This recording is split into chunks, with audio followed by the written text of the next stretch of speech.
Hi there, thank you for joining me. Today I'm going to show you how I made a very romantic card using some gorgeous autumnal leaves that I dried recently. Now, I learned how to do this, and I'm going to put the link below, by watching a video by Lindsay the Frugal Crafter, and she gave some great tips on how to dry flowers and foliage using a microwave.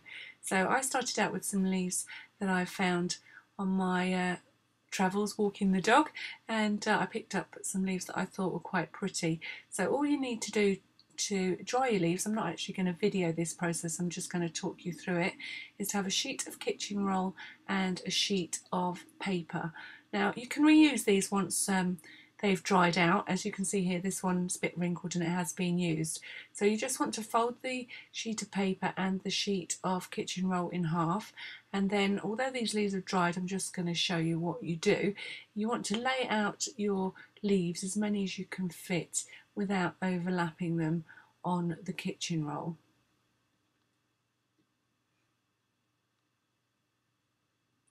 And then once you're happy that you've got as many as you can get in, because obviously you want to make the most use of your microwave, then you're going to fold the kitchen roll carefully over the leaves, and the same with the paper, and that actually sits in your microwave on the turntable. So you're going to place that down in your microwave, imagining now, and then you're going to take an old tile, and with the shiny side down, you're going to place that on top of your leaves. And I've got quite a powerful microwave, and I used it on full power for 1 minute, and that dried my leaves perfectly. So you might need to do a few little tests, and I definitely recommend that you watch Lindsay's video, whose link I'm going to post below. But I ended up with this lovely pile of leaves, and I needed something to do with them, and I decided to make a card.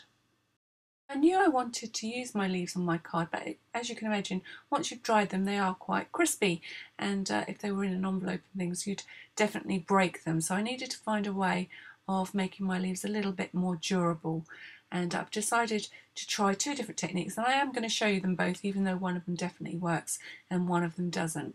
And I started out by trying some glossy accents. I figured that this would add some lovely sheen to my leaves and bring out the colours on the leaves, and I hope that it will make the leaves a little bit more durable.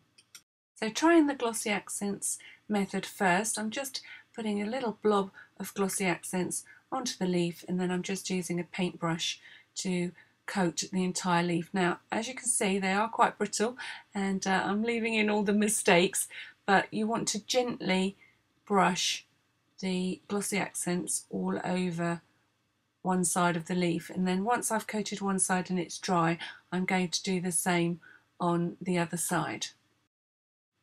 I'm liking this method so far because it really is bringing out that gorgeous colour. I think these are maple leaves, and I've deliberately tried to pick lots of different colours and sizes of leaf. I think that one might be a little bit different. So I need to put those to one side so that I coat the other side once they're dry. And I'm going to try another method now and try to coat them in clear embossing powder.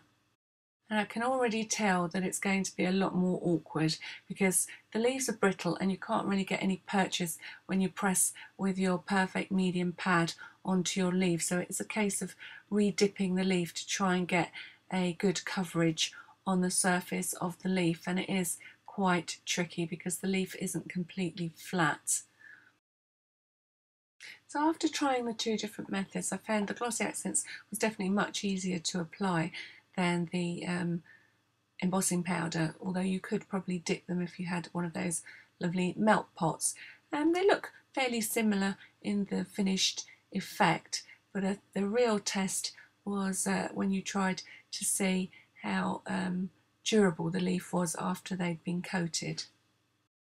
And the real crunch came with when I tried to manipulate my leaves a little bit, just to, give it a little bit of the pressure that it might come under being in an envelope, and the embossing powder leaf broke, whereas the glossy accents one had a little bit more flexibility. I wouldn't say it was perfect, but definitely would withstand going into an envelope.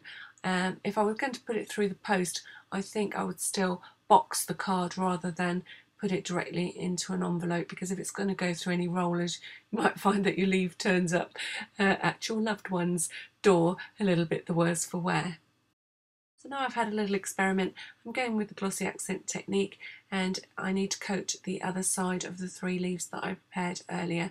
So exactly the same way as I did before, using a paintbrush and carefully coating the reverse of the leaves and then putting them to one side to dry. I've picked some lovely burgundy cardstock to make my card base, and I'm just cutting it so that it measures 11.5 inches by 5 3/4 inches, and then I'm using my scoreboard to score it at 5 3/4 inches, so I end up with a 5 3/4 inch square card base.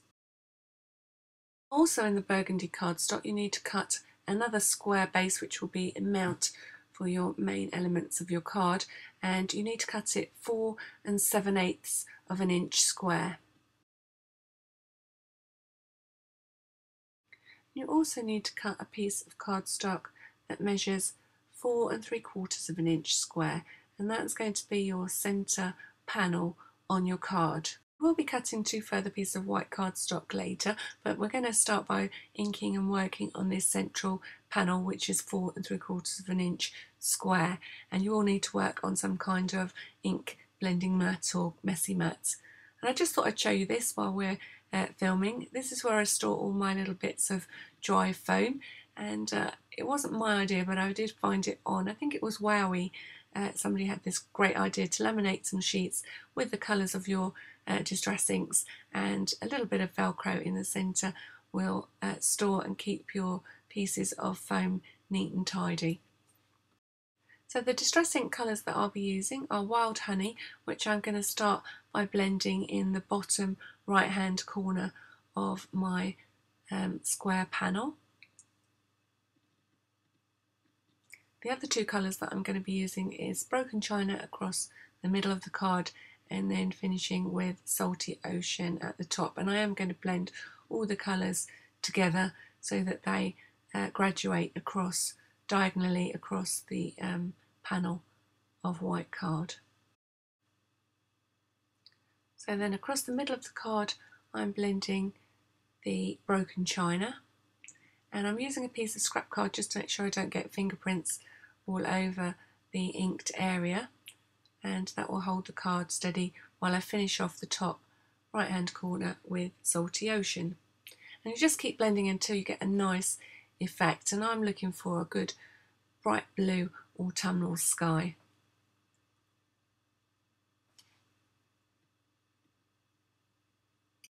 So if you've worked with distress inks before, you'll know that it's reactive to water. So I'm dipping my fingers into some water, shaking off the excess, and then flicking small droplets of water over my inked cardstock. Then take a sheet of dry kitchen roll and dab off the excess water, and you'll see that the ink lifts to create a lovely splatter effect on your inked cardstock. Now, if you, like me, aren't quite happy with your effect, I don't really like those bigger droplets that have come off my fingertips, so I'm just drying the card and re-inking it again, and then repeating the splatter.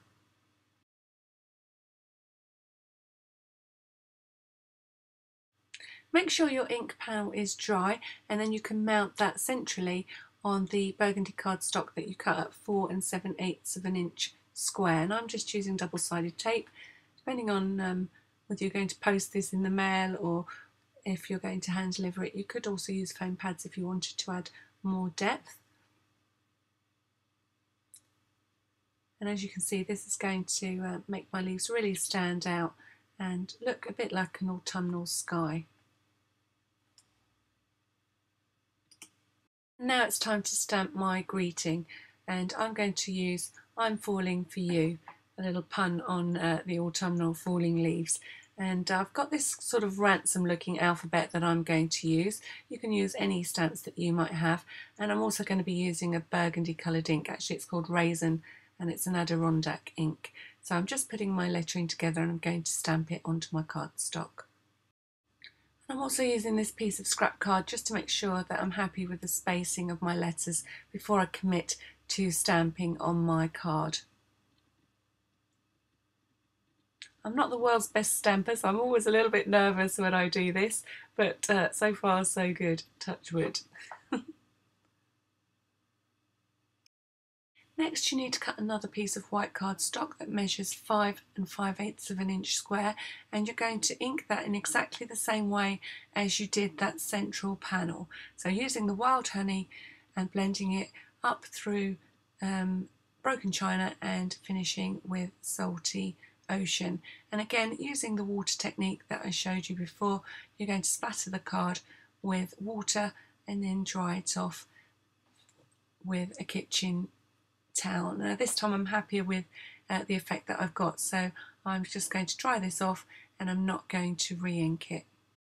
Using double-sided tape, attach that inked panel, the 5 5/8 of an inch panel, to the centre of the card base, and it just leaves a very fine burgundy border all the way around the edge of the card. And then you're going to attach the greeting panel centrally to the card front, and again using double-sided tape.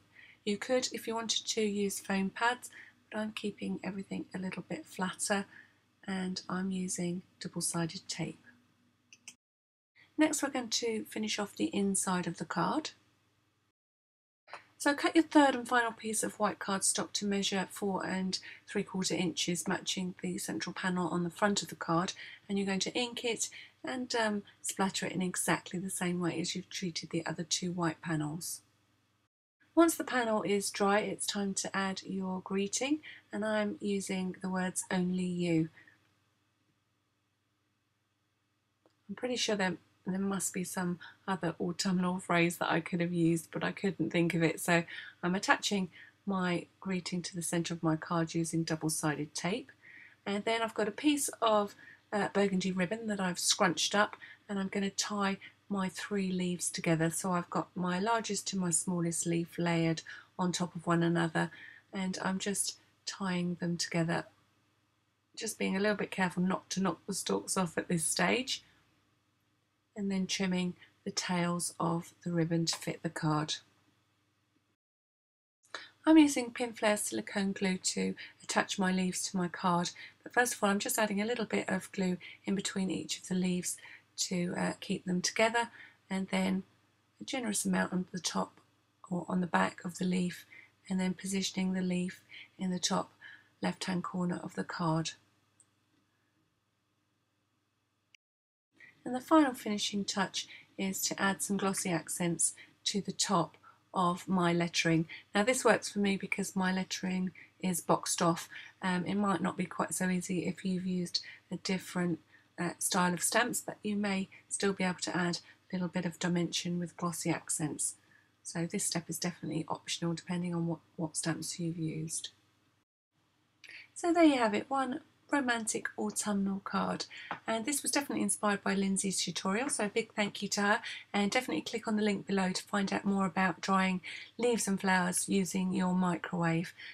And I've definitely got my thinking cap on to try and come up with another way to use these gorgeous leaves. I think they'd make a fab home decor piece, and to bring a little bit of that gorgeous autumn colour into your home. The weatherman was right this morning, and we definitely have raining cats and dogs outside, so I won't be going out to collect any more leaves anytime soon, but hopefully we'll get a bright blue autumnal day someday soon.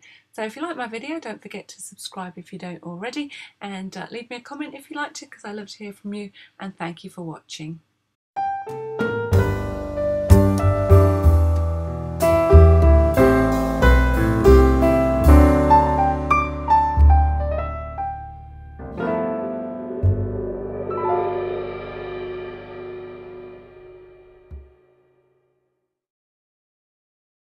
Just thought I'd finish by sharing a link to another technique based video where you'll learn how to do a paint transfer technique and learn how to make this gorgeous denim flower. So if you want to know how to do that, then please click on the link and I'll see you over there.